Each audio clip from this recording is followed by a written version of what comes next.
ভগবান শ্রী গণেশের নাম নিয়ে শুরু করছি। সকলকে আমাদের চ্যানেল অ্যাস্ট্রোতমাল স্পিরিচুয়ালে স্বাগত।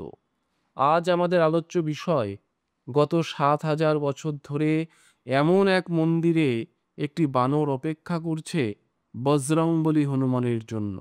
এই মন্দিরের পিছনে কী রহস্য লুকিয়ে আছে, কোথায় এই মন্দির এবং এই মন্দিরের পেছনে কোন পৌরাণিক মান্যতা রয়েছে, এই সমস্ত বিষয়ে বিস্তারিত জানার জন্য ভিডিওটি শেষ পর্যন্ত দেখার অনুরোধ রইল।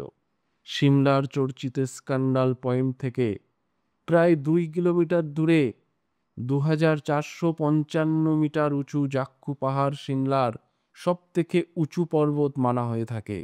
এই পাহাড়ের ওপরে হনুমানজির প্রাচীন মন্দির অবস্থিত। এই পৌরাণিক মন্দির এবং হনুমানজির এই স্থানে আগমন নিয়ে দুটি কথা প্রচলিত আছে।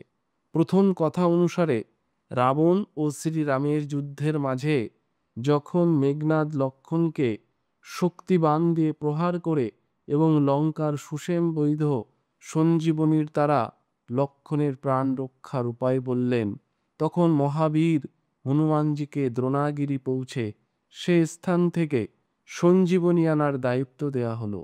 দ্রোণ পর্বতে পৌঁছে সঞ্জীবনী বুটিকে না চিনতে পেরে মহাবীর হনুমানজি গোটা পর্বতটি নিজের কাঁধে করে নিয়ে যান এবং ফেরার সময় বিশ্রামের জন্য তিনি ওই যক্ষু পর্বতে বিশ্রাম নেন। এই পাহাড় যা প্রথমে খুবই বৃহৎ ছিল, কিন্তু হনুমানজির আনা পর্বতের চাপে উপর থেকে এই পর্বত সমতল হয়ে যায় এবং এখানে হনুমানজির পদচিহ্নও তৈরি হয়ে যায়, যা আজও সেই স্থানে রয়েছে। পরে ওই স্থানে মন্দির নির্মিত করা হয়। দ্বিতীয় কথা অনেকটা প্রথম কথার মতো, কিন্তু দ্বিতীয় কথা অনুসারে সঞ্জীবনী বুটি নিতে যাওয়ার পথে এই পাহাড়ে এক সাধুকে দেখতে পান হনুমানজি।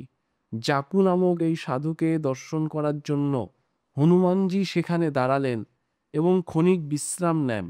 তিনি জাকুকে তার যাত্রার উদ্দেশ্যে বললেন, এমনকি জাকুর থেকে সঞ্জীবনী সংক্রান্ত অনেক জ্ঞান অর্জন করলেন। হনুমানজির সাথে তার কিছু বানর মিত্র গিয়েছিলেন, যারা যাত্রার ক্লান্তির জন্য ঘুমিয়ে পড়ে। হনুমানজির বিশ্রাম করার সময় ছিল না। তিনি জাকুর থেকে সঞ্জীবনী বুটি সম্পর্কে আরও কিছু জেনে দ্রোণগিরির উদ্দেশ্যে রওনা দিলেন। ফেরার সময় জাকুর সাথে আবার দেখা করার প্রতিজ্ঞা তিনি করলেন।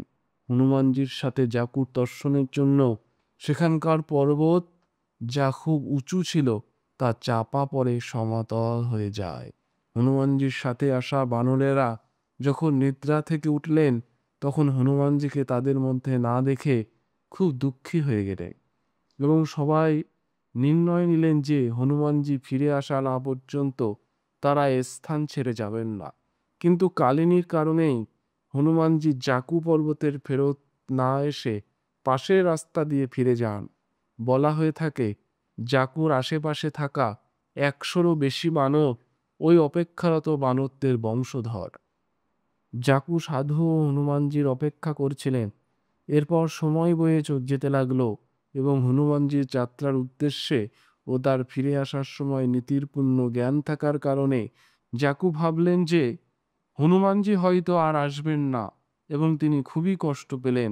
তিনি এমনটা ভাবছিলেনই, তখন হনুমানজি ধোয়া রূপে সেখানে প্রকট হলেন এবং তার না আসার ও প্রতিজ্ঞা না পূরণ করার কারণ জাকুকে বললেন এবং অন্তর্নিহিত হয়ে গেলেন। কিন্তু তার অদৃশ্য হয়ে যাওয়ার পর জাকুর ইচ্ছা ও ভাবনার সম্মান জানিয়ে সেখানে হনুমানজির মূর্তি স্বয়ং প্রকট হয়। এরপর জাকু ওই স্থানে এক মন্দিরের নির্মাণ করবেন এবং এই মূর্তিকে মন্দিরের ভেতরে প্রতিষ্ঠিত করে দিলেন। মন্দিরে আজও ওই মূর্তির দর্শন করা যায়। এই জাকু সাধুর নামানুসারেই পর্বতের নাম জাক্ষু পর্বত হয়ে যায়।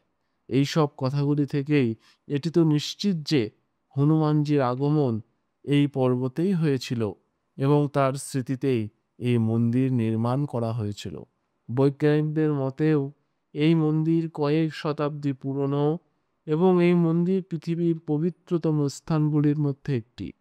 এই স্থানে ১০৮ ফুট হনুমানজির প্রতিমা কিছু বছর আগে স্থাপন করা হয়েছিল, যার কারণে স্থানীয়দের এই মন্দিরের প্রতি শ্রদ্ধা আর উৎসাহ আরও বেড়ে যাক।